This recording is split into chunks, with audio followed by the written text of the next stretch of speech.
ध्यानाभ्यास के लिए कृपया अपने नेत्रों को बंद कर लीजिए। अपना मुख अपनी ओर कीजिए। अपने सिर से पैरों तक अपने ध्यान को लाइए।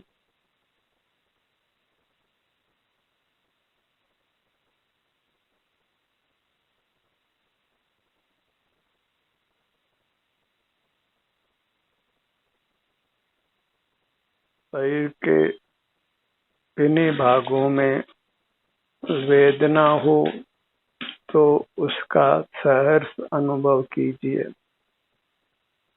क्योंकि उससे आप बद्ध मूर्त कर्मों से मुक्त होते हैं।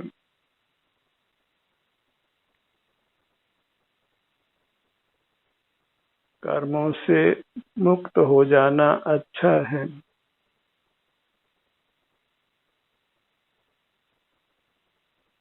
कर्मों से मुक्त होकर ही जीव निर्वाण को प्राप्त करता है।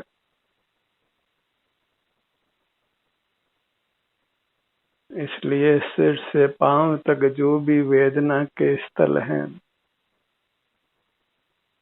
वहां हो रही वेदना को सहर्ष अनुभव में लीजिए।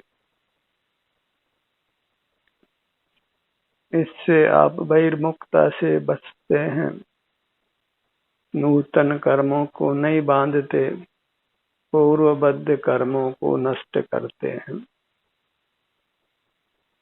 मुक्ति का यही उपाय है कि हम नूतन कर्मों को नहीं बांधें और पूर्वबद्ध कर्मों से मुक्त हो जाएं। जब शरीर में वेदना नहीं होती तो प्राय जीव स्वच्छंद रूप से बहिर्मुख रहते हैं और नूतन कर्मों को बांधते हैं, और इस प्रकार संसार चलता रहता है और बंधे हुए कर्म फिर पककर उदय में आते हैं और शरीर में वेदना होने का प्रसंग उपस्थित होता है।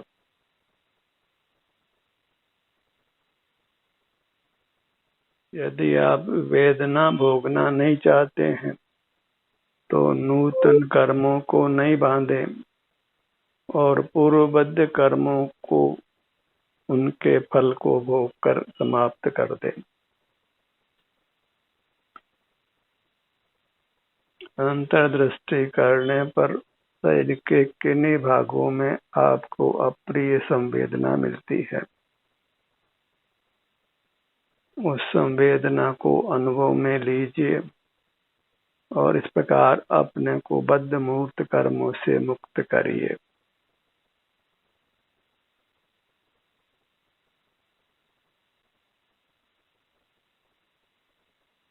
जो कर्म बांधे हैं उनको भोगना ही पड़ता है, और सहज से हम भोग लें तो उत्तम है। जब अंतर्मुख होते हैं तो हम कर्मों को समय से पूर्व पकाकर उदय में लाते हैं और इस प्रकार कर्मों के बंधन से समय से पूर्व ही मुक्त होते हैं।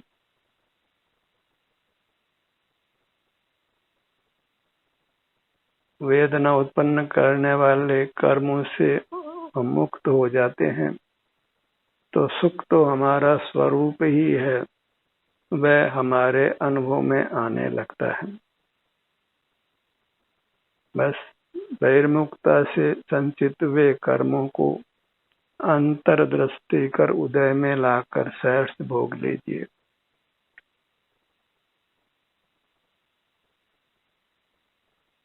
इसके अलावा संसार मुक्ति का दूसरा कोई उपाय नहीं है।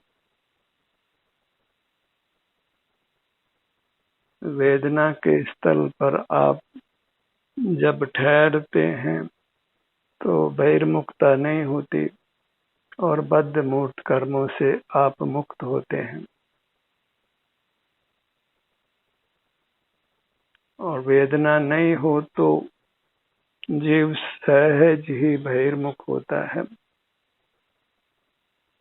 और नूतन कर्मों को बांधता है।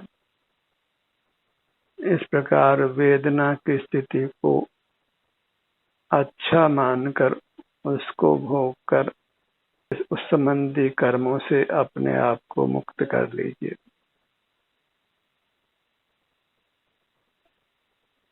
सिर से पैरों तक हर भाग में उपस्थित होकर वहाँ वेदना उत्पन्न करने वाले कर्मों को पकाकर उदय में लाकर उस वेदना को भोगिए।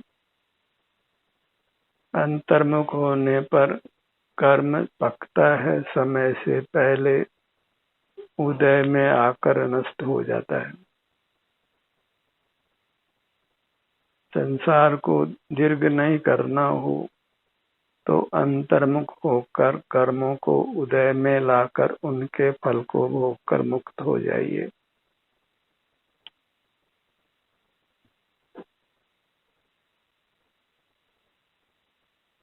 हर भाग पर अपने ध्यान को लाइए और वहाँ अप्रिय संवेदना भी है तो उसको सैर से भोगिए।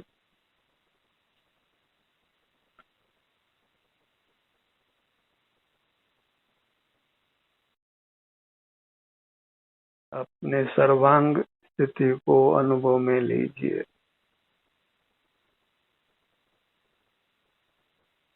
अपने अमूर्त काया की उपेक्षा करना योग्य नहीं है।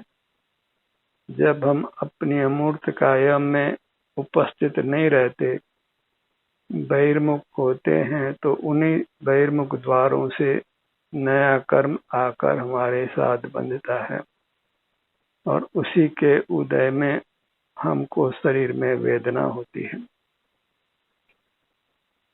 और वेदना इष्ट नहीं है तो हमको अपने आप को बहिर्मुखता से बचाना है। सुख में जीव कर्मों को बांधता है और फिर दुख भोग कर कर्मों को काटता है।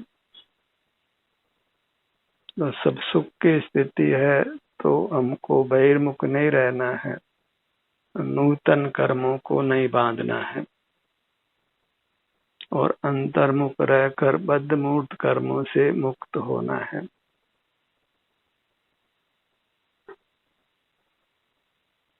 बंधन से अपने आप को मुक्त करना, यही हमारी जिम्मेदारी है, आवश्यकता है, क्योंकि निर्बद्ध होकर ही हम सुखी हो सकते हैं।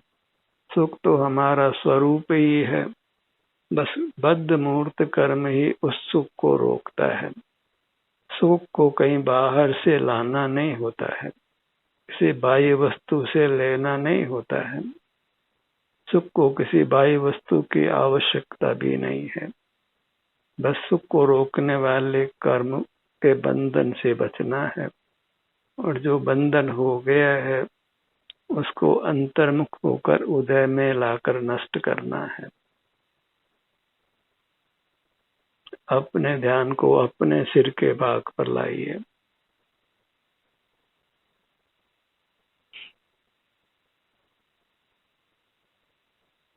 संसार अवस्था में सिर से पांव तक सर्वत्र ही सुखद संवेदना मिलती हो, ऐसा नहीं है। यदि आप किसी भी भाग पर ठहरते हैं तो वहाँ कुछ न कुछ अप्रिय संवेदना अवश्य प्राप्त होती है, क्योंकि हमारे अंतर्मुख होने से बद्ध मूर्त कर्मों में खलबली मस्ती है। वे बाहर आते हैं और अपना फल देकर जाते हैं। तो हमारे शरीर के उन भागों में जिन पर हम अपना ध्यान लाते हैं, वहाँ हमें कुछ वेदना का अनुभव होता है और उस वेदना को हमें सहर्ष अनुभव कर लेना चाहिए।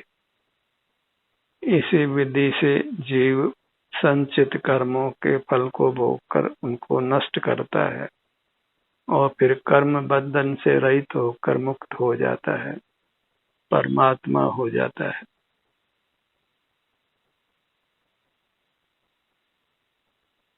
ऐसा कोई मार्ग नहीं है कि हमको बिल्कुल भी वेदना नहीं हो और हम कर्म बंधन से मुक्त होकर परमात्मा हो जाएं।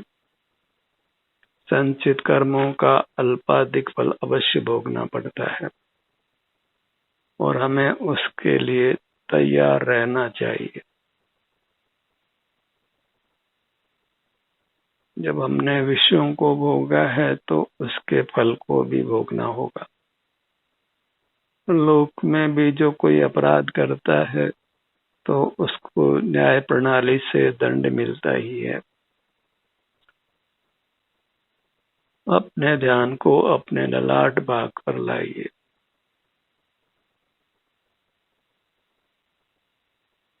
जैसे किस भाग पर हम अपने ध्यान को रोकते हैं वह भाग फिर संवेदनशील होने लगता है, क्योंकि उस भाग में बद्ध मूर्त कर्म उदय पाकर फल देता है। बस हमें कुछ ठहरने की आवश्यकता होती है। ललाट का भाग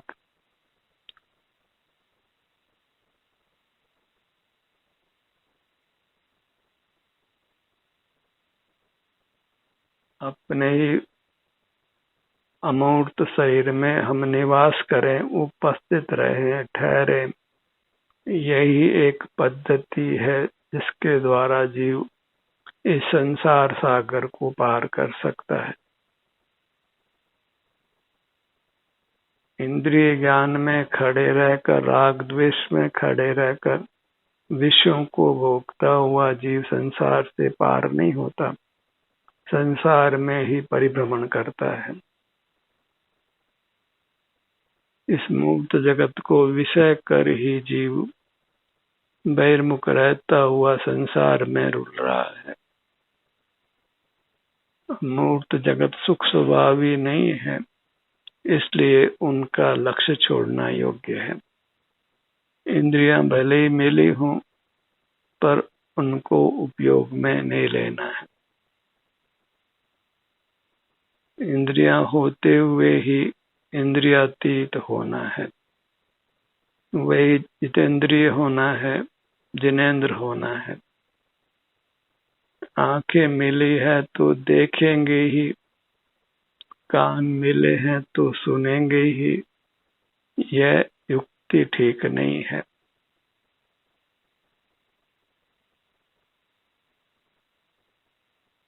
अपने ध्यान को अपने भ्रू मध्य पर लाइए।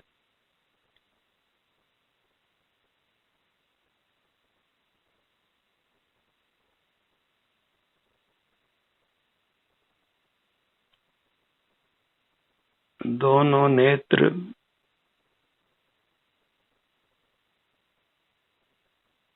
वेदना से घबराकर हम वेदना मिटाने वाली दवा का भले ही सेवन करें, उससे आते हुए कर्म के उदय को भले ही हम रोक दें, पर वह फिर कालांतर में उदय में आकर अवश्य वेदना देता है। इसलिए बद्ध मूर्त कर्मों के फल को भोग लेना ही अच्छा है। उसके फल को आगे के लिए स्थगित करना अच्छा नहीं है। जो मूर्त जगत को, विषयों को हमने भोगा है तो उसका फल वेदना के रूप में प्रकट होता है। वेदना इष्ट नहीं है तो फिर मूर्त जगत का सेवन करना बंद करना होगा, भौतिक जगत से विरक्त होना होगा। भौतिक जगत में अनुरक्त रहना ही भोग विलास है और भोग विलास की जिंदगी ही फिर हमको असह्य वेदना प्राप्त कराती है। वेदना का कारण बाहर नहीं है, हमारा ही बाहर से युक्त रहना है, विषयों का सेवन करना है। विषयों का सेवन बंद किए बिना ही अन्य उपायों से हम रोगों से बच जाएं, वेदना से बच जाएं, यह कदापि संभव नहीं है। कारण देते हैं तो उसके फल को, उसके कार्य को भी भोगना पड़ता है। कारण का प्रतिषेध किए बिना कार्य का प्रतिषेध नहीं होता। बहिर्मुखता को मिटाए बिना हम वेदना से मुक्त नहीं हो सकते।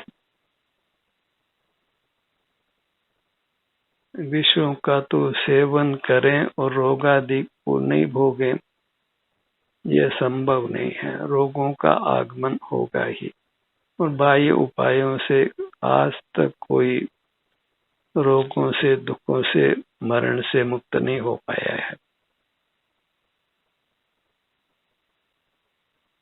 अपने ध्यान को अपने दोनों कानों के भाग पर लाइए।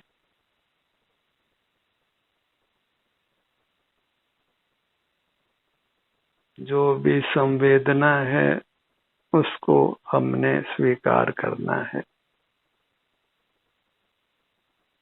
क्योंकि इस वेदना को स्वीकार नहीं करते तो फिर हम बहिर्मुख होते हैं, तो बद्ध मूर्त कर्मों से मुक्त नहीं होते और नूतन कर्मों को और बांधते हैं।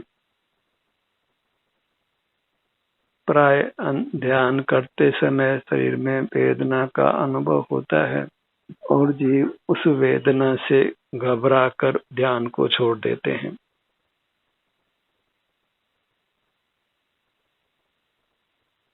और वह स्थिति अच्छी नहीं है।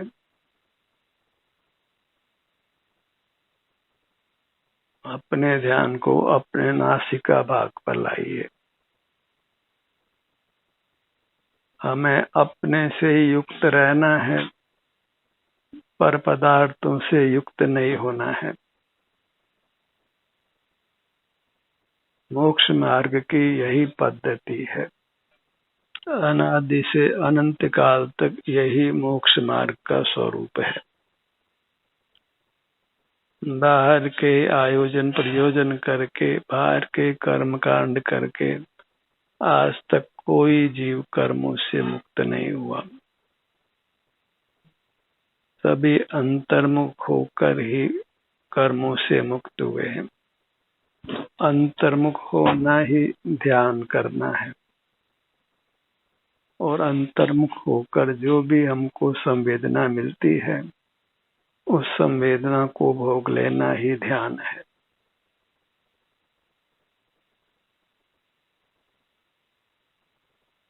ध्यान की और धर्म की परिभाषा गायब हो गई है, और बहिर्मुख जीव ही फिर धर्म करके, धार्मिक कार्यक्रम करके संतुष्ट होता है, पर वह संसार दुखों से कदापि मुक्त नहीं होता। इंद्रिय ज्ञान में रहकर कोई जिनेंद्र नहीं हुआ, न आगे होगा। जिनेंद्र शब्द ही अपने आप में ये कहता है कि जिन्होंने इंद्रिय ज्ञान का निरोध किया है वे ही जिनेंद्र बने हैं, और बहिर्मुखता का नाम ही इंद्रिय ज्ञान है। बहिर्मुखता कहें या इंद्रिय ज्ञान कहें, दोनों एकार्थक हैं।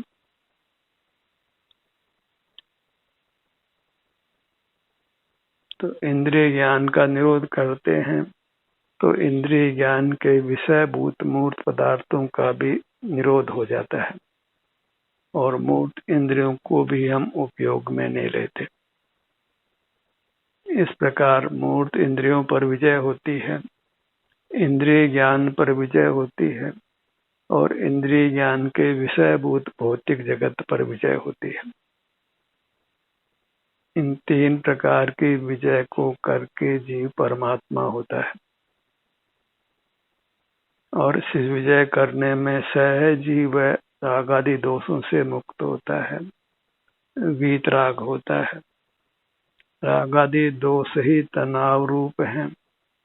राग के समय भी दुख है, और राग से बंधे हुए कर्मों के उदय में भी दुख है। इस प्रकार राग द्वेष बहिर्मुखता तत्समय तो आकुलता का अनुभव कराती ही है, पर कालांतर में भविष्य में भी उसका फल दुख होता है। तो बहिर्मुखता वर्तमान में भी दुख रूप है और भविष्य में भी दुख रूप है। और अंतर्मुखता में हम वीतराग होते हैं, तो वह अंतर्मुखता वर्तमान में भी सुख रूप है और उससे कर्मों का बंधन मिट जाने से भविष्य में भी हम सुख का अनुभव करते हैं। इसलिए बहिर्मुखता सर्व ही दुख है और अंतर्मुखता सर्व ही सुख रूप है। और अंतर्मुखता में हमको अपने शरीर में ही उपस्थित रहना होता है, अपने शरीर का ही एहसास करना होता है, और उसके लिए आवश्यक है कि हम नेत्रों को बंद रखें और बाह्य जगत के प्रति सर्व ही रुचि को छोड़ दें। अपने में रुचि और बाह्य जगत में अरुचि का भाव, इससे ही जीव संसार सागर से पार होता है। पर द्रव्य से भिन्न आप में रुचि, यह मोक्ष मार्ग भला है और इससे अपने रूप में ही लीनता होती है। हम अपने को ही भोगते हैं, अपने में ही रमण करते हैं। कुछ विषय इच्छा नहीं है, विषय में रमण नहीं है, किसी पर पदार्थ का आलंबन नहीं है। इस प्रकार हम पराधीनता से मुक्त होते हैं और स्वाधीन होते हैं।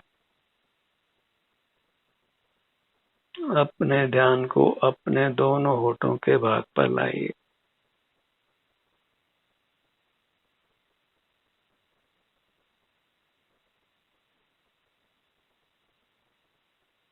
यहाँ कर्मोदय जनित जो भी अप्रिय संवेदना है उसको सहर्ष भोगिए।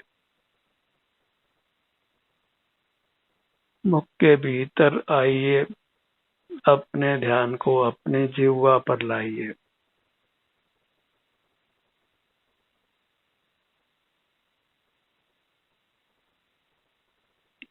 जितना अधिक हम किसी भाग पर ठहर सके वह अच्छा है, क्योंकि उससे हम संचित कर्मों को उदय में ला ला कर भोग कर नष्ट करते हैं।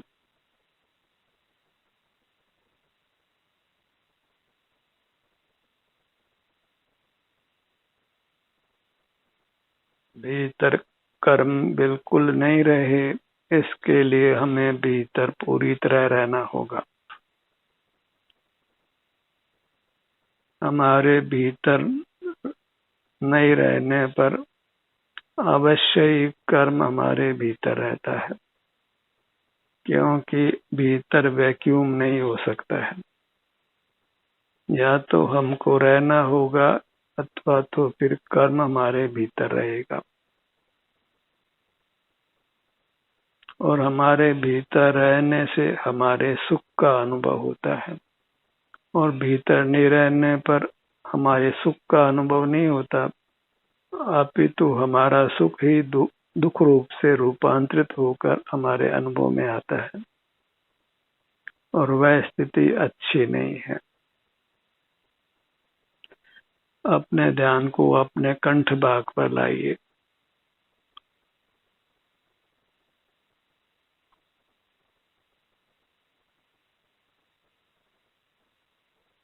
इस मार्ग को युक्ति से और अनुभव से दोनों प्रकार से समझकर अनुभव कर इस मार्ग के प्रति निसंक हो जाइए और इस मार्ग पर चल पड़िए।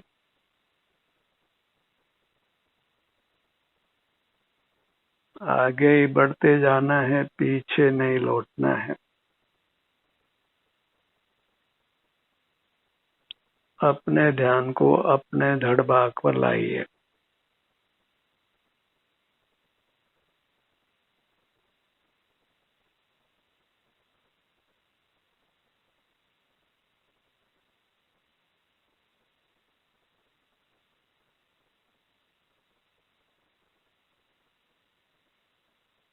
बहिर्मुख रहने से ही जीव नाना तुच्छ योनियों में जन्म लेते हैं और मरते हैं। क्षुद्र जीव जंतु के रूप में जीवन यापन करते हुए नाना दुख भोगते हैं। इसलिए बहिर्मुख रहना अच्छा नहीं है। सहायता की स्थिति होने पर, वेदना रहित होने पर अपने आप को बाह्य प्रलोभनों से बचाइए। बाह्य उपलब्धियों का राग लोभ छोड़िए। बाह्य उपलब्धियों को पाने के प्रयत्न में जीव अपने अमूल्य उपलब्धि को छोड़ देता है। सीने का भाग, पेट का भाग टटोल टटोल कर यहाँ तो भी कर्मोदय से अप्रिय संवेदना है, उसको प्राप्त करके भोगिए। पीठ का भाग, जब अंतर में ठहरते हैं तभी कर्म अंदर से बाहर आता है।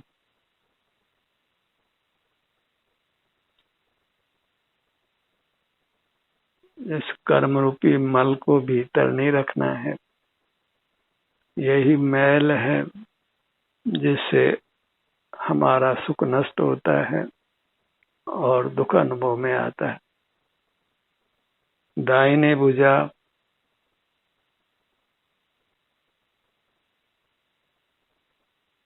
बाएं भुजा, दाहिना पैर, बायां पैर,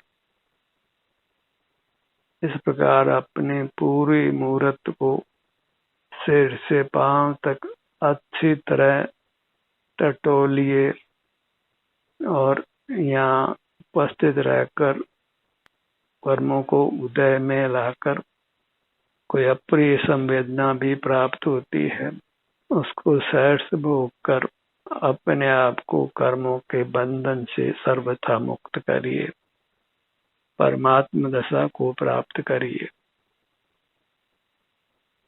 ध्यान का ये सत्र यहीं समाप्त होता है। आपकी सहभागिता के लिए धन्यवाद।